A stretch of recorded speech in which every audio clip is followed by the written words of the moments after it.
3. 마음의 법들.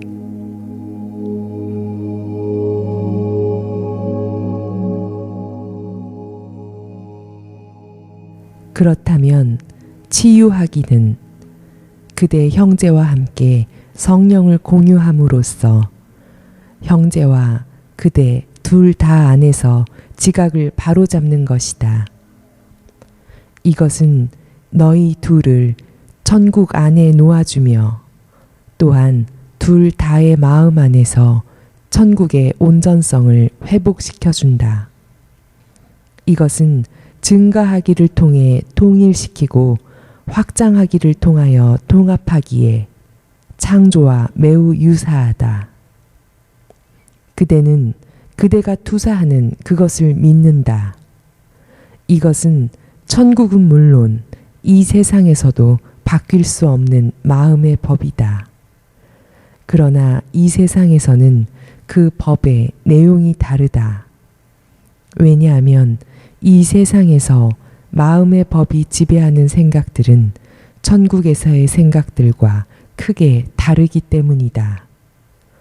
법들이 질서를 유지하려면 반드시 상황에 적응시켜야 한다.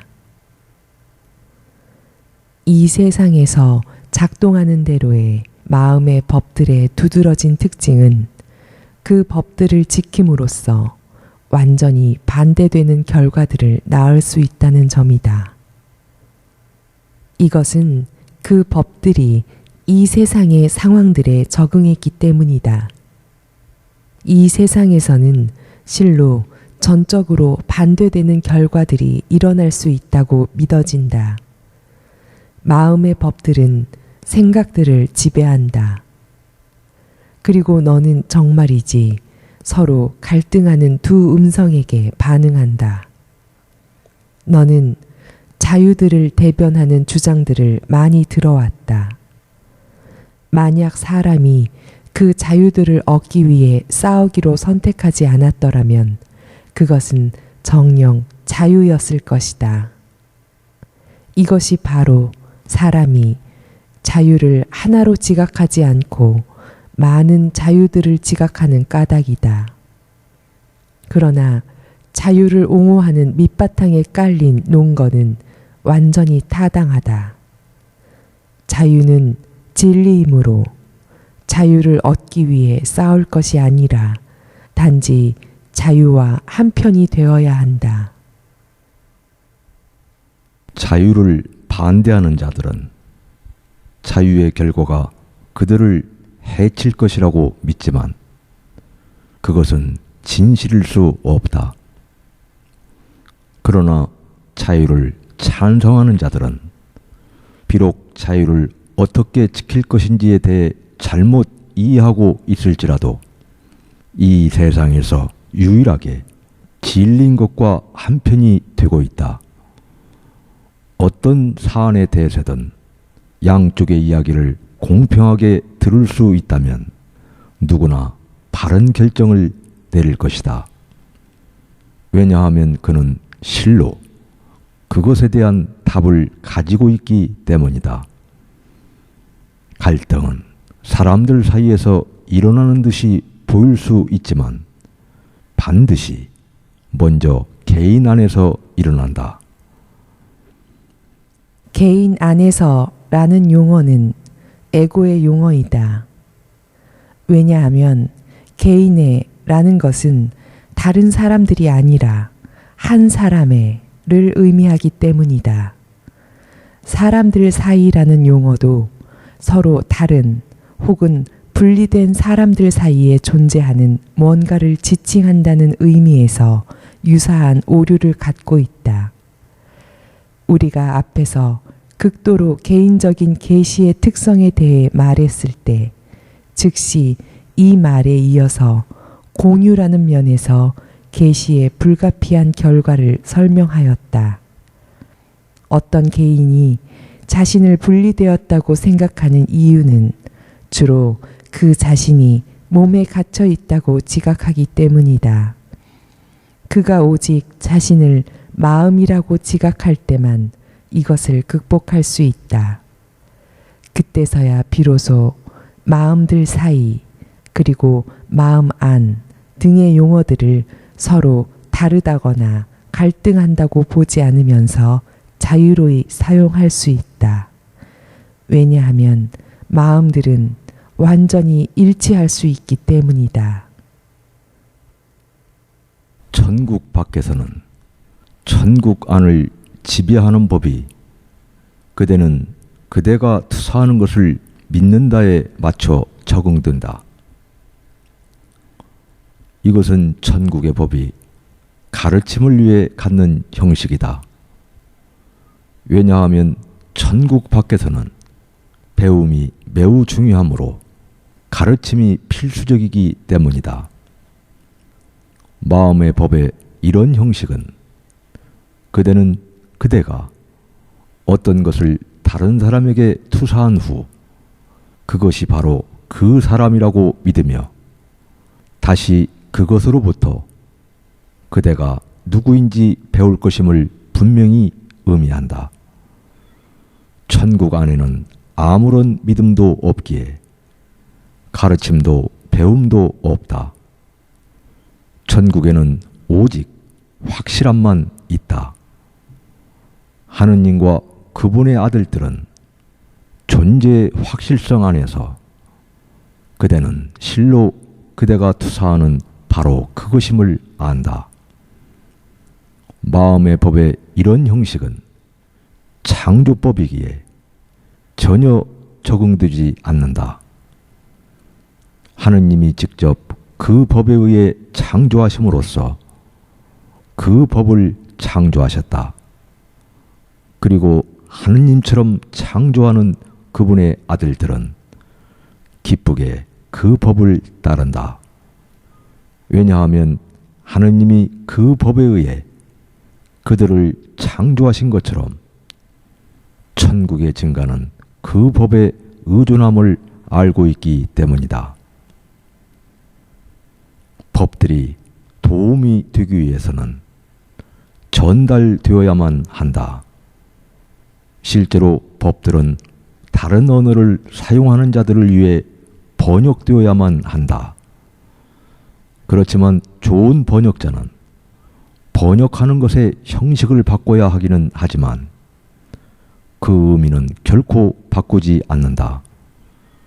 사실상 번역자의 목적은 원래의 의미를 유지할 수 있도록 형식을 바꾸는 것이 전부이다. 성령은 하느님의 법들을 이해하지 못하는 자들에게 그 법들을 번역해주는 번역자이다. 너희 스스로는 이 일을 할 수 없다. 왜냐하면 갈등하는 마음들은 하나의 의미에 충실할 수 없으며 따라서 형식을 지키기 위해 의미를 바꿀 것이기 때문이다. 성령이 번역하는 목적은 당연히 정반대이다. 성령은 번역을 할 때 오직 모든 면에서 그리고 모든 언어로 원래의 의미를 보존하기 위해 번역한다.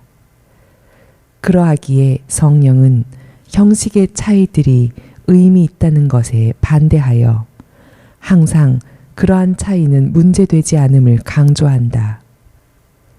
성령이 주는 메시지의 의미는 항상 같으며 또한 오직 그 의미만 중요하다. 완전한 형식을 갖춘 상태에서 하느님의 창조법은 당신의 아들에게 진리를 확신시키기 위해 진리를 사용하지 않는다. 진리의 확장은 실로 천국의 법으로서 오직 진리가 정녕 무엇인가에 대한 알매만 의존한다. 이것은 너희가 물려받은 유산으로서 전혀 배울 필요가 없다. 그러나 너희가 너희 자신에게서 상속권을 박탈함으로써 너희는 배우는 자들이 되었다. 배움과 기억의 긴밀한 관계에 대해 의문을 제기하는 자는 아무도 없다. 배움은 기억되지 않는 한 일관될 수는 없기에 기억 없이는 배울 수 없다. 이런 이유로 성령은 실로 기억함에 관한 하나의 레슨이다. 앞에서 성령은 기억함과 잊음을 가르친다고 말했다. 그러나 잊음의 측면은 오직 기억함을 일관되게 만들기 위해서일 뿐이다. 너는 더 잘 기억하기 위해 잊는다. 그대가 성령이 번역하는 것을 지각하는 두 가지 방법에 귀를 기울이는 한 그대는 성령이 번역한 것을 이해할 수 없다. 그러므로 그대가 어느 하나를 이해하기 위해서는 다른 하나를 잊거나 버려야만 한다. 이것이 그대가 일관성을 배울 수 있는 유일한 방법으로서 이를 통해 그대는 마침내 일관되게 된다. 혼동 상태에 있는 자들에게 천국의 완전한 일관성이 무슨 의미가 있을 수 있겠는가? 혼동은 의미를 훼손하며 따라서 학습자가 그 의미를 제대로 인식하지 못하게 한다는 사실은 분명하다. 천국에는 오직 하나의 의미만 있기에 어떤 혼동도 없다. 이 의미는 하느님에게서 오며 또한 이 의미가 바로 하느님이다.